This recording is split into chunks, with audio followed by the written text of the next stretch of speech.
the Lakers, a team that last year had a bit of a disappointing exit, but still managed to pull off the heist of the century, acquiring Luka Doncic, just getting LeBron back within the last few weeks.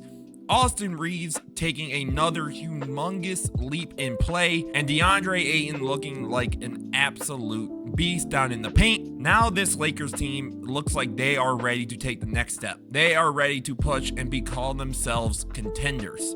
So today we look at why this Lakers team needs to be looked at as one of the best in the league and needs to be looked at as one of the biggest contenders out west. And that starts, surprisingly, with Austin Reaves. What Reaves brings to this team night in and night out has been absolutely ridiculous. The dude is nearly averaging 36 and 6.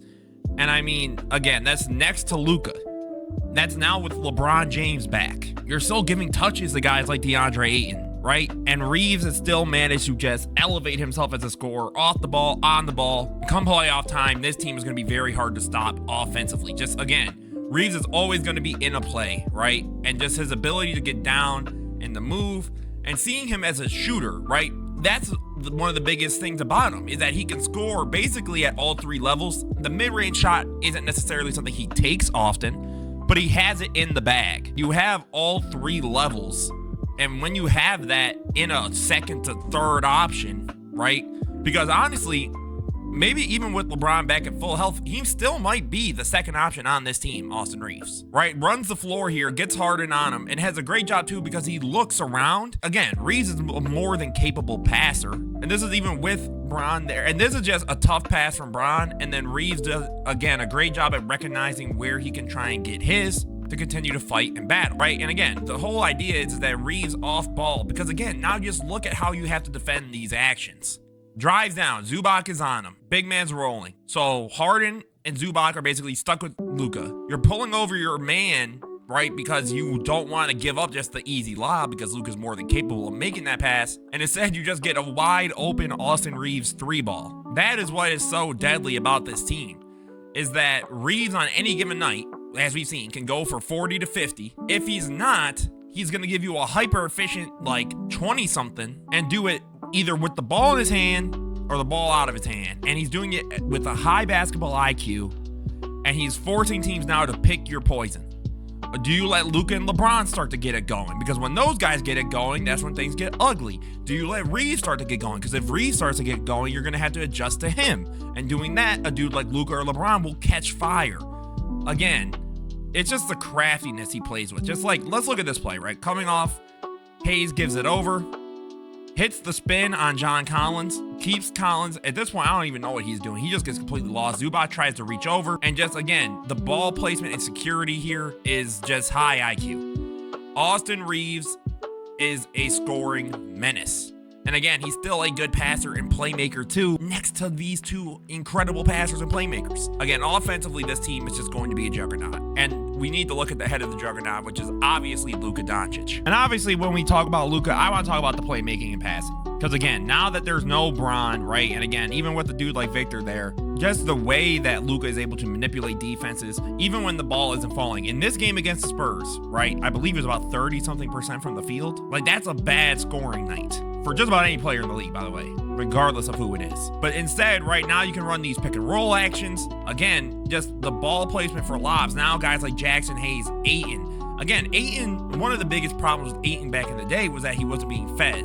Pause, not literally. With the way that Luka loves to utilize his bigs and pick and rolls or pick and pops, I think that he is going to take more than enough advantage of the opportunities created. Because again, then you can just get Castle here on the roll, stuck behind you. Now you can wait, right? You can kind of have the world as your oyster and gets it out and over to Ayton. It's just the way that he's able to make sure that there's always at least 1 to 2 on him. And when there's those 1 to 2, he then is able to move and take over, right? And I like to, he starts to get ready to move off the ball here. And this is just incredibly tough. These are plays that Jokic, Giannis, himself, maybe an SGA once in a while. This is like cream of the crop passing playmaking. This is just an incredibly great corner kick out to, Bronny. And again, instead of it not being the make, he then can just go, that's okay. We'll generate another one. Hold on. And just takes complete advantage of the defense trying to catch back up to the Lakers running over, gets it over to Ayton. And either way, Luka is able to create for others. Again, I love when he just slows down the game too at times and just goes, you know what? Let's just wait a second, because either way, I'm going to get ours, right? Like, we will be taken care of. Luka gets the ball over into the corner. I love the drive here, right? And then, again, that is just ridiculous what he does, right? Just throws it out to Rui, gets the three to fall. When you have this offensive maestro who then is going to drop 35 on your head, I mean, how do you stop that on a given basis, right? Even when he had the bad scoring night like he did here in this game, he could have been like, oh, I'll try and go up with it. Okay, let's go. No, he steals the ball. He starts to run, right? Vassell tries to slow him down. Does a good job. Ayton immediately signals it, and Luka goes, sure, and just gets the immediate feed to the alley. And again, now he utilizes more of what he sees. Kicks it out to Vanderbilt into the corner, right? A bit of a grenade, but still, like, the way that he's able to wait and force guys to sort of make micro decisions for him to then make the big decision, I think is going to be extremely important as to why this team. Then finally, I actually want to talk about their center. I want to talk about what Deandre Ayton has brought to this team, most importantly, as a defender in the paint. Now, Deandre Ayton was brought to this Lakers team in hopes that one of their biggest issues in the postseason, and obviously even after the trade with Anthony Davis on the move, was their lack of a paint presence, both on offense and defense in terms of a big. Now, I think that Ayton has honestly stepped up to the billing for the most part. Now, again, offensively at times, he can have a little rough moments, but the defense has still been more than good enough at the rim. And I think, again, having a big like Ayton is a big reason why. And we're going to see in some of these clips here where he's getting blocks or just, really being able to affect the game, right? You see AD on him. Immediately does a great job, right? Stepping back, waiting with Coop, right? Uses that mobility, just waits, gets a piece as it goes up, and gets the board, right? This Lakers team just didn't have that last year. They had Jackson Hayes. So if we're just being honest, right, what we're getting from Deandre Ayton, if you're the Lakers, is a significant improvement that you've been dying to get. Dying, right? Like, again, to keep this effort on that play against Levine, right? This is not something they had last year. But now that they have something like this with Ayton, right, on both ends, Ayton is able to play and translate. Because again, we see as a pick and roll guy, he's able to get involved. Then you see the man trying to go downhill, right? Then he tried to get down. Ayton does a good job of getting a piece. Now, is it always his fault that the next bucket goes in? No, right? There's still perimeter defense that this Lakers team has, but still, even there, it gets a piece of Jeremy Grant as it goes up, right? He's always in the play, which I think is hyper important. Ayton defensively has, quite frankly, been everything this team was missing, right? They were missing that legit role threat with the Luka. Now they have that. Now they have a guy who can at least get into the paint and play good defense like that, right? And to keep the ball in play. The way that Ayton is able to be consistently moved, right? Because seemingly Redick has him kind of playing out on the perimeter as well, taking advantage of, relative to his size, his mobility, I think is more than important. This team has a good chance to contend and fight because Deandre Ayton has lived up to his billing. Now, is he an all-NBA caliber center? Is he? No. I think it's, regardless, at this point, it's just sort of clear what Ayton has been doing night in and night out for this team has been just about what you asked for, if not even more, right? Jeremiah Fears goes down, gets a piece, right? It's just stuff like this they didn't have before. The rim deterrence wasn't there. They have it now. So let's talk about what I think about this Lakers team overall. My big point here with this whole video is to say that the Los Angeles Lakers have emerged as legitimate contenders. Because coming into this season, I wasn't all too sure. I thought this team was obviously going to be a playoff team, and obviously I think they could have made it past the first round, no doubt.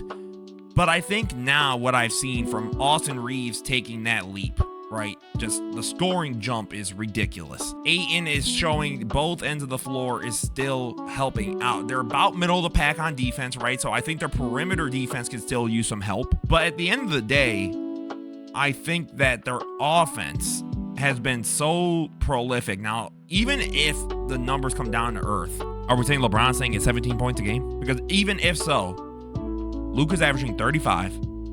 You got Reaves averaging 29. So even if those numbers come down, well, someone else's numbers are most likely going to go up, and it's probably going to be Bron. So you probably have 3 20-point per game scores. Then you've got Rui at 15. Ayton's got 16. frankly, I think what this guy is doing is ridiculous. What this Lakers team has been able to become has, I think, very legitimate potential. Now, I'm not sure how I feel about them against a Nuggets, just because Jokic, I think, can cause a lot of problems.